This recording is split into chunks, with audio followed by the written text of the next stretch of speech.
High ಗೆಳೆಯರೇ, ಎಲ್ಲರಿಗೂ ನಮಸ್ಕಾರ. ಎಲ್ಲರೂ ಹೇಗಿದ್ದೀರಾ ಗೆಳೆಯರೇ? 26 ಫೆಬ್ರವರಿ 2025 ಓಡಿಸಿರುವಂಥ ಬಾಡಿಗೆ ನಾನು ಒಂದು ಕೂಡ ವಿಡಿಯೋ ತೆಗೆದಿಲ್ಲ. ಅದು ಏನಾಗಿದೆ ಗೊತ್ತಿಲ್ಲ. ಅವತ್ತಿನ ಬೇಜಾರು ಏನಾದ್ರು ಮಾಡ್ಕೊಂಡಿರ್ಬೋದು. ಹಂಗಾಗಿ ನಾನು ಒಂದು ವಿಡಿಯೋ ಕೂಡ ಮಾಡಿಲ್ಲ. ಪ್ರತಿ ದಿವಸನೂ ನಾನು ಹೋಗುವಂಥ ಬಾಡಿಗೆ ಫುಲ್ ಎಲ್ಲ ಕಂಪ್ಲೀಟಾಗಿ ನಾನು ಬುಕ್ಕಲ್ಲಿ ಬರೆಯೋ ಅಭ್ಯಾಸ ಇದೆ. ಅದರಲ್ಲಿ ನೋಡ್ಕೊಂಡು ಇದರಲ್ಲಿ ಹೇಳ್ತಾ ಇದ್ದೀನಿ. ಬೆಳ್ಳಂಬೆಳಗ್ಗೆ ಬಾಡಿಗೆ ಒಂದು ಬಿದ್ದಿದೆ. ಅದು ಪರ್ಸ್ನಲ್ ಬಾಡಿಗೆ. ಬಟ್ಟೆ ಮಾರ್ಕೆಟಲ್ಲಿ ಬಟ್ಟೆ ಸೇಲ್ ಮಾಡ್ತಾರೆ. ಅದೇ ಥರ ಅಪಾರ್ಟ್ಮೆಂಟ್ಗಳ ಹತ್ರ ಹೋಗ್ಬಿಟ್ಟು ಬಟ್ಟೆ ಸೇಲ್ ಮಾಡ್ತಾರೆ. 50 ರೂಪಾಯಿಗೆ ತಂದುಬಿಟ್ಟು 250 ರೂಪಾಯಿ ಹಾಕ್ಬಿಟ್ಟು ಸೇಲ್ ಮಾಡ್ತಾರೆ. ಹಂಗಿದ್ದಾಗ ಬೆನಿಫಿಟ್ ಬರ್ದಂಗೆ ಇರುತ್ತಾ?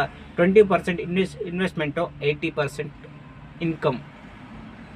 ಏನಾದ್ರೂ ಬುದ್ಧಿವಂತಿಕೆ ಇರಬೇಕು. ದುಡ್ಡು ಮಾಡಬೇಕಾದ್ರೆ 50 ರೂಪಾಯಿ ತಗೊಂಡ್ಬಿಟ್ಟು 250 ರೂಪಾಯಿ ಫಿಕ್ಸ್ ರೇಟಲ್ಲಿ ಸೇಲ್ ಮಾಡ್ತಾರೆ.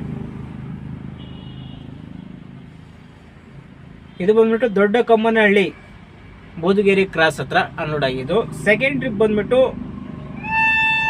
ಹೊಸಕೋಟೆ ಹತ್ರ ಆವಳಹಳ್ಳಿಯಿಂದ ಪ್ಲೇವುಡ್ ತುಂಬಿಕೊಂಡು ಚಿಕ್ಕನಾಯಕನಹಳ್ಳಿ ಹತ್ರ ಡ್ರಾಪ್ ಆಗಿದೆ.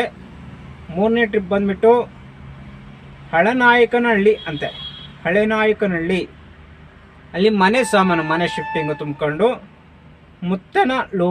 ಮುತ್ತಲನೂರು ಅದು ಸರ್ಜಾಪುರ ರೋಡ್ ಕಡೆಗೆ.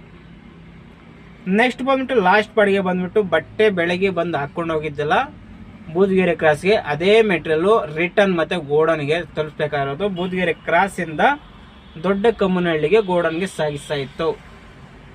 ಈ 4 ಬಾಡಿಗೆಯಿಂದ ಸೇರಿ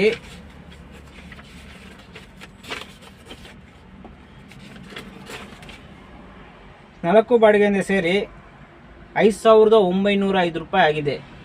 ಒಂದು ದಿವಸಕ್ಕೆ ಆಗ್ಬೇಕಾಗಿರೋದು ಅಮೌಂಟು ಇಷ್ಟ ಆಗಬೇಕು. ನಮ್ಮ ಗಾಡಿ ಸಂಪಾದನೆಗೆ ನಮ್ಮ ದುಡ್ಡು ಉಳಿಬೇಕು ಆದರೆ ಪ್ರತಿ ದಿವಸ ಈ ಥರ ಆಗಲ್ಲ.